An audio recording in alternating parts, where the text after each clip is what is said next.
Hola nois, ara us explicaré com canviar el sistema de rang. Vale?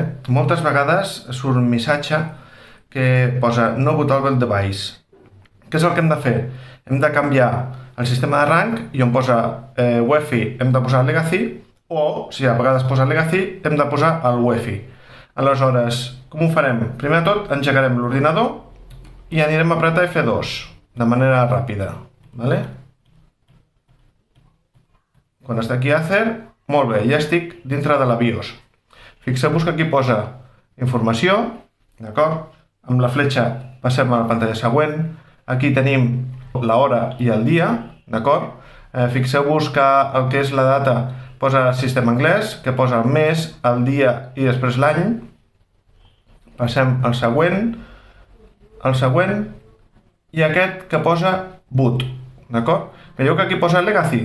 Doncs amb F5 i F6 puc canviar els valors. Doncs apreto F5 i OK. I em surt UEFI. Si tinc UEFI i l'he de passar a legacy, doncs el mateix, amb F5 o F6, OK, i em posa a legacy. D'acord? Tot depèn del sistema operatiu que tingueu. És possible que necessiteu una manera d'arrencar o una altra manera d'arrencar. Aleshores, canviant una per l'altra, és possible que us funcioni i ja arrenqui de manera correcta. D'acord? Per guardar hem d'apretar F10, que és guardar i sortir. Apretem F10, Enter i ja està.